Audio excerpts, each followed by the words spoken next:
Peter here again. Thank you for watching. Today's video I'm going to show you what the number 37 stands for and also how you get his identification number from the 408 cipher and a couple of other things. But those of you that didn't watch the first video, I recommend you watch that one first because they're connected in a way and you don't want to be lost. Okay, so what is this number 37? So in the exorcist letter, his last official letter, it's right at the bottom here, says me37. Police stated that it is not a running total, that he did not kill 37 people, so they don't know what it means. Okay, I'll show you what it means in a second, but let me just say that the other numbers that he had as considered running totals, 12, 14, 17, they're all very important numbers, and I also really doubt that they were a running total. I think they might have had two meanings. Okay. Okay, so this number appears in a few places, and I'll show you where. This is the 340 cipher. It's 20 characters long by 17 wide, so 20 plus 17 is 37. It's another way right here. On the side here, the number of letters is 37. You have 6 here, 5, 7, and 6. That's 24. Plus here in the middle, paradise slaves.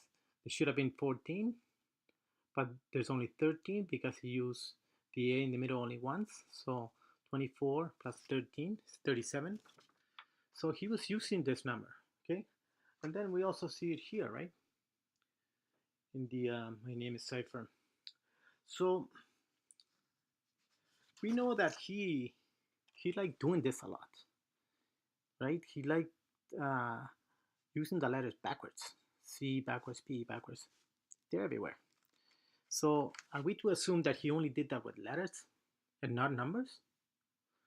So that's it. That's how you solve this, right? So, and you know that this number here, 3241, is his ID number from his criminal record, right?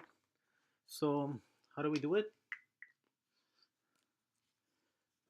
32 plus 41 equals 73. What is 73 backwards? 37. That's all there is. That's how easy it is to solve that one. Now we'll do the 408 cipher. This one, remember he sent in 3 parts to 3 different newspapers. Okay, so the number 3, it's important, and we'll go get to it in a second. We'll do one of them. You can do this with all, but let's see the middle one here. It's 8 characters long by 17 wide. So 8 plus 17 is 25. So remember I said you gotta keep the 3, and then you have 25, right? What is 2 plus 5?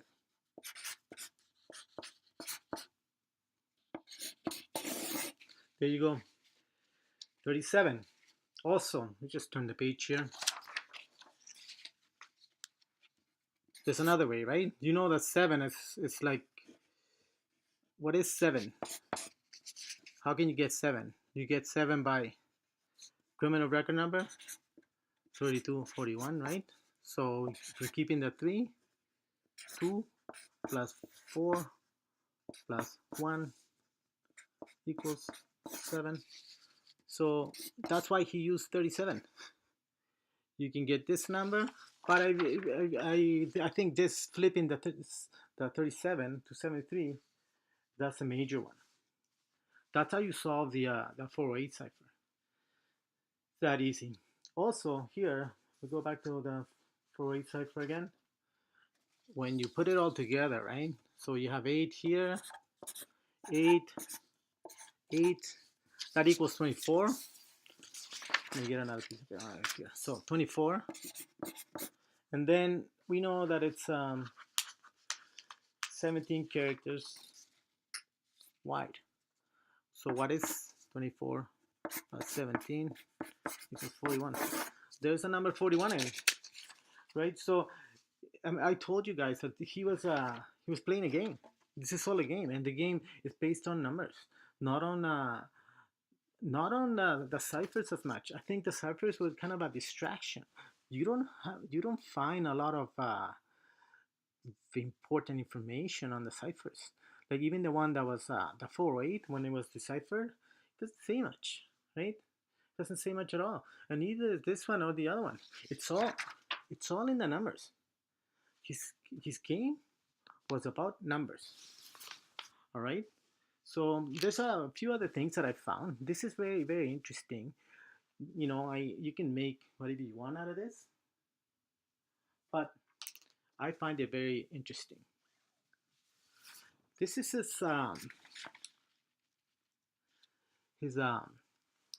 when they did the writing analysis comparison. He wrote this, right? This is his address, 408 McFall. So I'm like, 408 address, 408 cipher. Is he using addresses for the ciphers? So I was like, that's interesting. And I was like, okay, I know this guy. There was a connection with Albany, New York. I wonder if there's anything there. And we all know he was Jewish, right? This is relates to him being Jewish. I was like, okay, so he was from Albany, New York. There's addresses. So I did a little research, and this is what I was able to find out. Look at this. 340 Whitehall Road. It's in Albany, New York. It's the Albany Jewish Community Center. I'm sure he went there as a kid. Maybe his mom took him there. That's what I'm thinking. And there's probably records of him being there. There's probably somebody that's, I don't know, in his 80s right now and probably remembers seeing this guy there. Maybe they were even friends, And this would put Lawrence Kane there. And it happens to be in 340 Whitehall Road. That's kind of curious, right? I'm not saying it means a lot, but it's very interesting. Then also, another Jewish connection here. For those of you that know about the case, the other ones have to do a little research about it, I guess. When he remember when he kidnapped that mom and daughter in March something, I think it was 69. He drove him around for almost 3 hours. I was like, that just didn't seem right to me. And like he always killed the kids quickly. He pulled up, got his gun out. 2 minutes, he was back on his way again, right? So I was like, why did he take that long? Like almost 3 hours. And then I was like, okay, like, is there something there with them, like mother and daughter? Like, well, what's there? And I was like, he obviously didn't know there was a baby in the car, right? So he only saw her, and it just happens to be a little girl, right? A baby girl. And so I was like, what is there anything? I know he's Jewish, like something about Jewish and like people and baby girls. And I was able to find this. I'm just gonna bring it up on my phone here. I'm gonna read it to you guys. You can look this up if you want. If you want to pause the video right now and look this up, it's about the Jewish community, what a baby girl stands for. And then it says here, the Talmud explains that the big blessing refers to a baby girl, Baba Batra.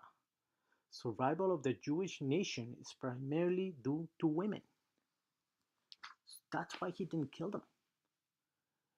because he was Jewish, and a baby girl is like sacred to them. Also, he was very attached to his mother, so he's also killing a mom at the same time. So a mom and a little girl. He couldn't bring himself to do it. That's what he could have just pulled over anywhere. 2 minutes back on his way, but he didn't do it.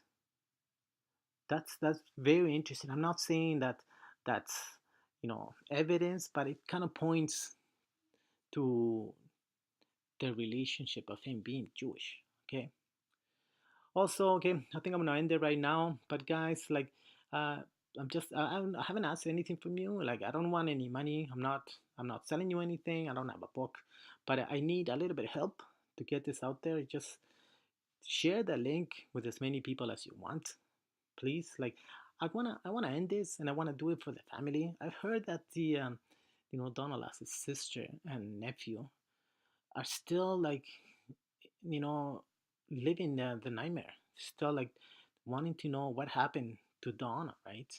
So let's do it for them. Let's do it for all the other people that are also the other family members that are wondering who killed them and why, you know.